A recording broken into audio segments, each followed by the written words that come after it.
Praise the lord. దేవునికి మహిమ ఘనత ప్రభావములు కలుగునుగాక. ప్రేమైనటువంటి జీవము కలిగిన దేవుని కుటుంబమా, దైవ సమాజమా, దేవుడు మరొక ఉదయకాల సమయాన్ని, నూతన దినాన్ని ఇచ్చినందుకు స్తోత్రాలు చెల్లిద్దాం. హల్లెలూయా. అలాగే ఈరోజు శుక్రవార దినము, మరి ఉపవాస కోడికలు ఉదయ సాయంత్రాలు ఉంటాయి. గమనించి వచ్చి ప్రార్థన చేయండి. సాయంత్రము లైవ్ ఉంటుంది. దూర ప్రాంతం నుంచి రాలేని వారు లైవ్లో జాయిన్ అవ్వండి, వాక్యం వినండి, మీ గృహాలలో ప్రార్థన చేయండి. కనుక ఈ విషయాన్ని గమనించండి దైవ జనాంగమ. ఈ దినం కొరకు సిద్ధపరచబడినటువంటి దేవుని వాక్యాన్ని చదువుకొని దైవ ధ్యానం చేద్దాము రండి ప్రియా దైవజనమ. కీర్తనల గ్రంథము 110వ అధ్యాయము మొదటి చరణాన్ని మాత్రమే చదువుకుందాము. కీర్తనల గ్రంథము 110వ అధ్యాయము మొదటి చరణం. ప్రభు నా ప్రభుతో సెలవిచ్చిన వాక్కు, నేను నీ శత్రువులను నీ పాదములకు పీఠముగా చేయు వరకు నా కుడి పార్శ్వమున కూర్చుండుము. ప్రార్థన. పరిశుద్ధుడు, ప్రేమ కలిగిన తండ్రి, స్తోత్రాలు కృతజ్ఞతలు చెల్లిస్తున్నాను. చదవబడిన వాక్యాన్ని ఇరిచి ముక్కలు ముక్కలుగా మాకు వడ్డించి లేఖన సారాంశం తెలియచేసి మహిమ పొందమని అందరితో మాట్లాడండి. నాతో మాట్లాడండి, అందరితో మాట్లాడండి. నాకు కనిపించండి, అందరికి కనిపించి మహిమ ఘనత ప్రభావాలు పొందమని చెప్పి మనం ప్రార్థన చేర్చుకుని యేసునామములో అడుగుతున్నాను తండ్రి, ఆమేన్. హల్లెలూయా. దేవునికి స్తోత్రం. క్రీస్తునందు నాకు అత్యంత ప్రేమైనటువంటి జీవం కలిగిన దేవుని కుటుంబమా, దైవ సమాజమా, మనం ధ్యానం చేస్తూ వస్తున్నాము. ఏమిటది? త్రిత్వము గురించి ధ్యానం చేస్తూ వస్తున్నాం. ఇన్ని దినాలు మనం ధ్యానం చేస్తూ వస్తున్నటువంటి ఈ త్రిత్వం అనే అంశానికి ఎన్నో లేఖనాల ద్వారా మనము జవాబిస్తూ, సమాధానమిస్తూ, అన్ని లేఖనాలను గౌరవిస్తూ, ఆ లేఖనాలకు ఉపసంహరం చేసినట్లు మనము దానిని నిర్ధారించుకోవాలి. ఈ లేఖనాలకు మనం ఏం చేసామంటే ఉపసంహరం చేశాం, అంటే ముగింపులోకి తెచ్చాం. ఈ ముగింపులోకి తెచ్చినటువంటి ఈ సబ్జెక్టును ఈరోజుతో కాస్తంత సంపూర్తి చేద్దాం. ఏ అంశము? త్రిత్వం అనే అంశం. ఈ త్రిత్వం అనే అంశంలో మరి ఇక్కడ మనం చదువుకున్నటువంటి వాక్య భాగంలో రాయబడినటువంటి మాట, ప్రభు నా ప్రభువుతో చెప్పినటువంటి విషయాలు, వాక్యము. ప్రభు నా ప్రభువుతో, ఎవరితంట? ప్రభు నా ప్రభువుతో. ఏం చదువుకున్నాము? ప్రభు నా ప్రభువుతో సెలవిచ్చిన వాక్కు, నేను నీ శత్రువులను నీ పాదములకు పీఠముగా చేయి వరకు నా కుడి పార్శ్వమున కూర్చుండుము అని రాయబడింది. ప్రభు ఎవరు? నా ప్రభు ఎవరు? ప్రభు నా ప్రభువుతో ఎవరు? ఇద్దరు వ్యక్తులు కనపడుతున్నారు ఇక్కడ. ఈ విషయాన్ని మనం జాగ్రత్తగా గమనించి లేఖనాలను అర్థం చేసుకోవాలి. ప్రేమైనటువంటి దైవ జనాంగమ, దేవుడు ఒక త్రిత్వమని, ఆయన మహాసత్యాన్ని మనం ఏం చేస్తామంటే లేఖనాల ద్వారా ధ్యానిస్తూ, ఏమండి, త్రిత్వ విరోధులకును, ప్రాముఖ్యంగా యెహోవా సాక్షులకు, వాళ్ళు లేవనెత్తినటువంటి ప్రతి ప్రశ్నకు లేఖనాలలో నుండి అనేక లేఖనాలను చూపిస్తూ అన్ని లేఖనాలను గౌరవిస్తూ మనం సమాధానం ఇస్తూ వచ్చినటువంటి అంశము. ఎవరికైనా డౌట్ ఉంటే ఒక్కసారి వరుసగా మొదటి వీడియో నుండి ఈ రోజు వీడియో వరకు మీరు లైన్గా వెళ్తే మీకు ఈ యొక్క ఛానల్లో ఆ వాక్యాలు దొరుకుతాయి, ఆ వీడియోలు దొరుకుతాయి. కనుక త్రిత్వము అనే ఆ మొదటి వీడియో నుంచి ఈ వీడియో వరకు మనకు కొన్ని ఖచ్చితంగా వీడియోలు కనిపిస్తూ ఉన్నాయనే విషయాన్ని మనం అర్థం చేసుకోవాలి. ప్రేమ దేవుని బిడ్డలారా, దేవుని కృపచేత ప్రతి ప్రశ్నకు మనం ఏం చేస్తూ వచ్చామంటే సమాధానం ఇస్తూ వచ్చాము.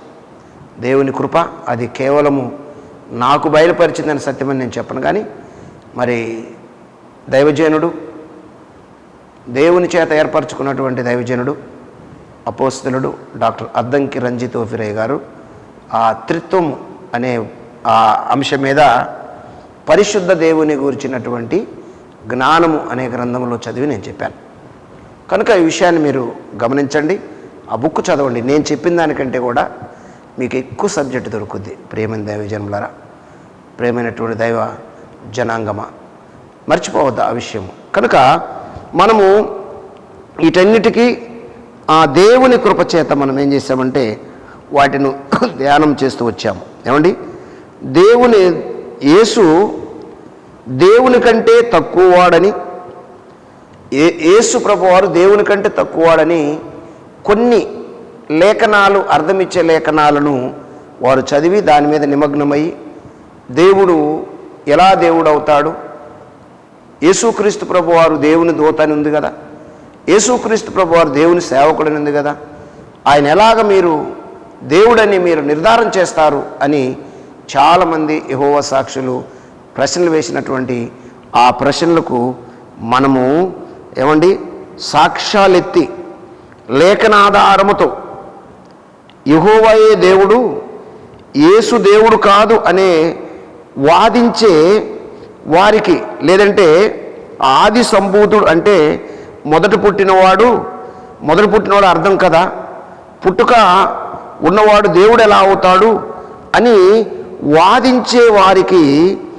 యెహోవా దూత ఆది సంభూతుడు ఏంటి, యెహోవా దూత ఆది సంభూతుడు వంటి ఈ బిరుదులను కలిపి పరిపూర్ణంగా లేఖనాధారాలతో ఏమండి మరి అన్నిటినీ కలిపి సమాధానం చెప్పగలిగినటువంటి లేఖనాధారాలు మనము లోకానికి అందించాము.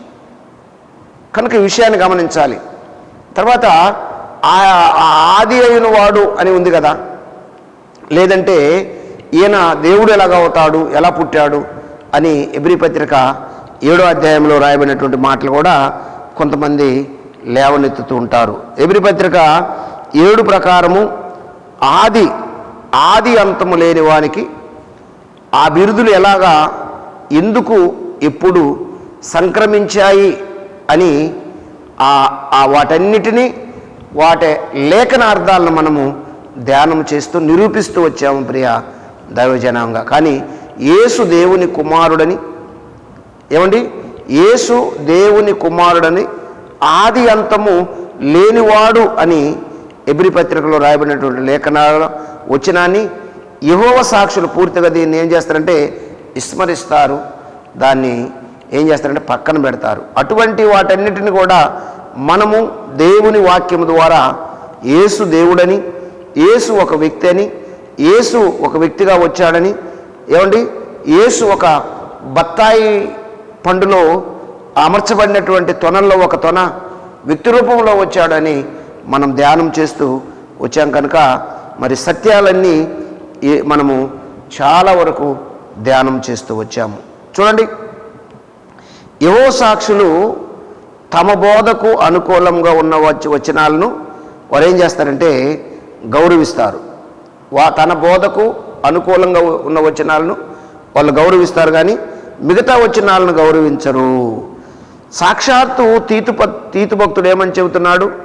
తీతు భక్తుడు యేసు దేవుడని ఎలుగెత్తి చాటుచున్నాడు కదా, యేసు దేవుడు అని ఎలుగెత్తి చాటుచున్నాడు. ఏమంటున్నాడు తీతు? మనం చదువుకున్నాము 2:13 లాంటి వచనాలను వారు భక్తిగా నిర్లక్ష్యం చేసి మాట్లాడుతుంటారు. అందుచేత యెహోవా సాక్షులు వాదన నిరర్ధకమైనది, వ్యర్థమైనది అని మనము ప్రకటించాల్సినటువంటి అవసరం ఉంది, కనబడుతుంది. యేసు మాత్రమే దేవుడు, యేసు మాత్రమే దేవుడు అని కొంతమంది క్రైస్తవ సోదరులు ఏం చేస్తారంటే ఆయా సమయాలలో ఆయన అవతారం ఎత్తాడు, పాత నిబంధనలో యెహోవా యేసుగా వచ్చాడు, అవతారం ఎత్తి వచ్చాడు అనే విషయంలో కూడా మనం స్పష్టమైన కొటేషన్ ఇచ్చాము. ఏమి కొటేషన్ ఇచ్చాము అంటే, స్పష్టమైన కొటేషన్ ఏమి ఇచ్చామంటే నిర్గమకాండము 23:21 వచనంలో మనము ఆ మాటను చదివి ఒకసారి ముందుకెళ్దాం. నిర్గమకాండము 23వ అధ్యాయంలో 21వ వచనంలో ఏమని రాయబడింది చూడండి ప్రియ దైవజనమ. 21వ వచనం 23:21లో ఏముందంటే, ఆయన సన్నిధిని జాగ్రత్తగా నుండుడి, ఆయన మాట వినవలెను, ఆయన కోపము రేపవద్దు, మీ అతిక్రమములు ఆయన పరిహరింపడు, నా నామము ఆయనకున్నది. అయితే నీవు ఆయన మాటను జాగ్రత్తగా విని నేను చెప్పినది యావత్తు చేసిన ఎడల నేను నీ శత్రువులకు శత్రువును, నీ విరోధులకు విరోధునయ్యుందును. హల్లెలూయా. నా నామం ఆయనకున్నది. ఎవరికున్నది? యెహోవా నామం ఆయనకున్నది. ఎవరికున్నదంటే మోషేకు ముందెళ్ళే వ్యక్తికి ఉన్నది. దేవునికి స్తోత్రము కలుగును గాక. 20వ వచనంలో ఏముంది? ఇదిగో త్రోవను నిన్ను కాపాడి నేను సిద్ధపరిచిన చోటికి నిన్ను నడిపించుటకు ఒక దూతను నీకు ముందుగా పంపుచున్నాను, ఆయన సన్నిధిన జాగ్రత్తగా ఉండు. ఇది ఎవరు? ఆ నామమున్న వ్యక్తి. ఇద్దరు వ్యక్తులు ఎవరు అంటే ఈ ఇద్దరు వ్యక్తులే అబ్రహాముకు 18వ అధ్యాయము మొదటి 2 వచనాల్లో కనపడ్డటువంటి వ్యక్తులు. అబ్రహాము పరిగెత్తుకుంటూ వచ్చినప్పుడు ఏం చేశాడు? యెహోవా కనపడెను. ఆయన కన్నులెత్తి చూడగా 3 మనుషుల వ్యక్తులు కనపడ్డారు. కనుక జాగ్రత్తగా ఆలోచించండి. అన్ని లేఖనాలకు న్యాయం జరిగేటట్లు యెహోవా సాక్షులకును, అలాగే యేసు దేవుడని ఒప్పుకునే సమయంలో కూడా అవతారాలు ఎత్తాడనే వారికి స్పష్టమైనటువంటి లేఖన కొటేషన్ మనకుంది. తీతు పత్రికలో మహాదేవుడు ఆయన మహాగణుడు, మహోన్నతుడు, ఆయన నిజమైన దేవుడు యేసుక్రీస్తు అని రాయబడింది. ఒకసారి చదువుకుందామా? ఊరకు చెప్పుకుంటే కొన్ని మాటలు తప్పులు పడే అవకాశం ఉంటాయి. తీతు పత్రికలో ఒక మాట ఏముందో చూడండి. తీతుకు రాసిన పత్రిక, ఆ పత్రికలో 2వ అధ్యాయం 13వ వచనంలో రాయబడిన మాట ఏంటంటే, అనగా మహాదేవుడును మన రక్షకుడైన యేసుక్రీస్తు మహిమ యొక్క ప్రత్యక్షత కొరకు ఎదురు చూచుచు ఈ లోకములో స్వస్థబుద్ధితోనూ నీతితోనూ భక్తితోనూ బ్రతుకుచుండవలెనని. చూడండి, మనకు కావాల్సింది ఏంటంటే మన రక్షకుడు ఎవరంట? అనగా మహాదేవుడు మన రక్షకుడు. దీనికి వేరే భాష్యం చెప్పారు. ఆయన 2సారి వచ్చేటప్పుడు అండి, మహిమతో వచ్చేటప్పుడు అండి అని చెప్పారు. ఒక బ్రదర్ కామెంట్ పెట్టారు. ఏమండి? అయితే యేసుక్రీస్తు మహాదేవుడు అని రాయబడింది ఇక్కడ. ఆ వచ్చేది వేరే సబ్జెక్టు. మన సబ్జెక్ట్ ఏంటంటే ఆయన దేవుడా కాదా అనేది విషయము ఇక్కడ రాయబడి ఉంది. దీన్ని నిర్లక్ష్యం చేస్తున్నారు.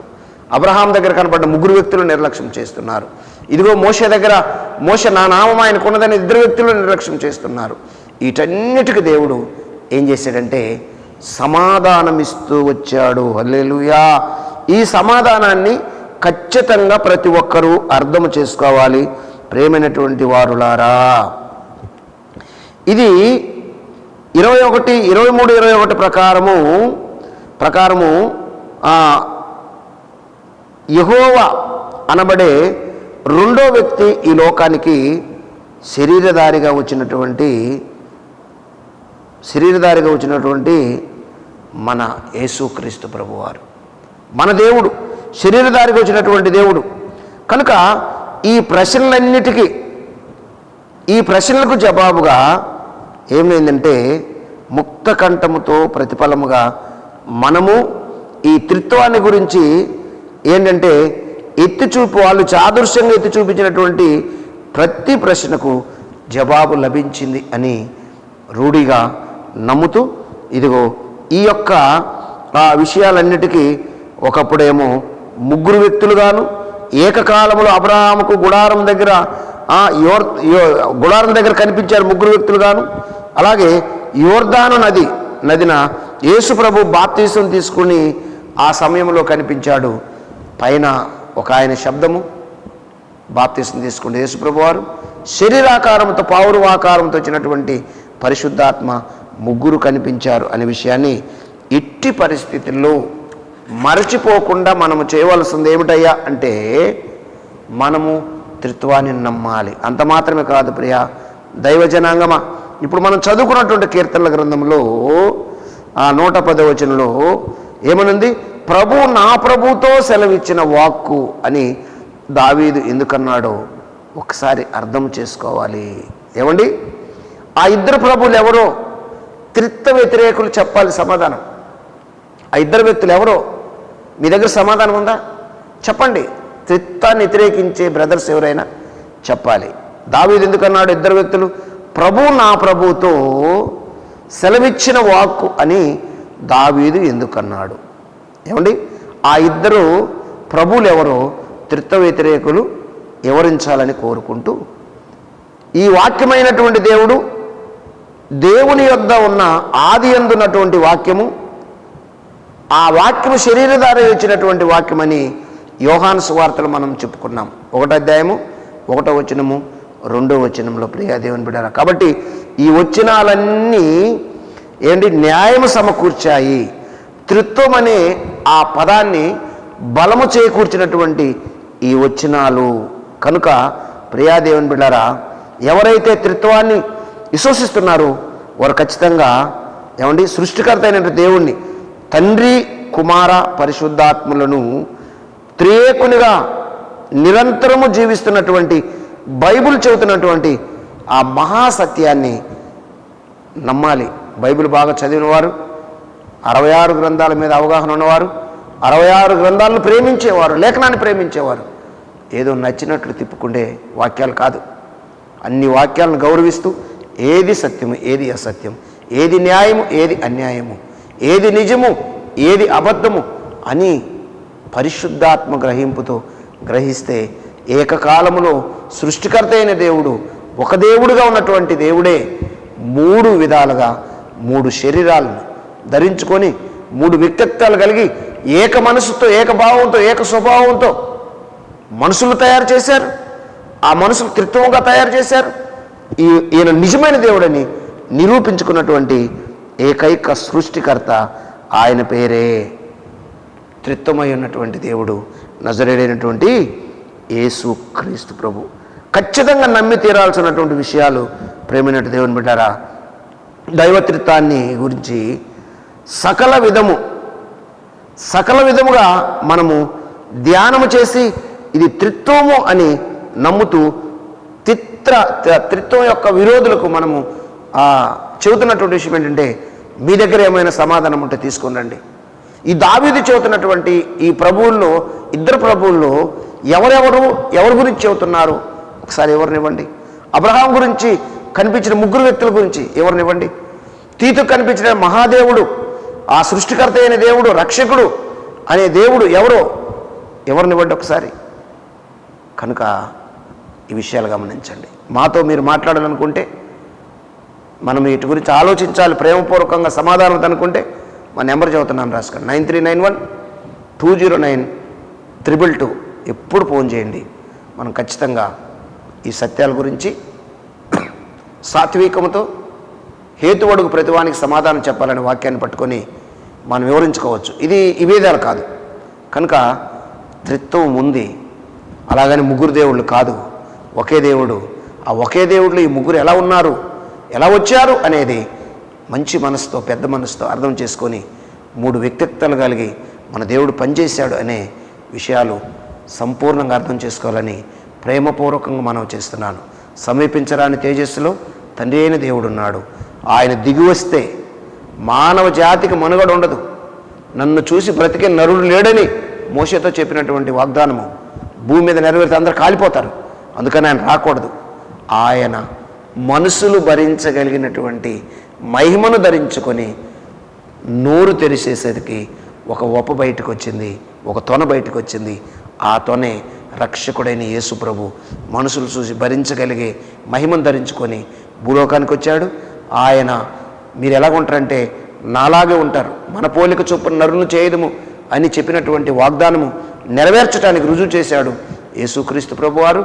ఆయన వచ్చి నేర్పించినటువంటి సత్యాలు, ఆదరణకర్త వస్తాడు, ఆయన రాకపోతే కుదరదు అని యోహాను సువార్త 14వ అధ్యాయంలో చెప్పినట్లు ఆదరణకర్తను పంపించి, ఆ సత్యస్వరూపిని పంపించి యేసు ప్రభు చెప్పిన విషయాలు ఎన్నో అర్థం కాకపోతే మానవ జాతికి బోధించి 3 విధాలుగా వారి యొక్క కార్యక్రమాలు జరిపించి త్రిత్వము ఉన్నాడని రుజువు చేసుకున్నాడు.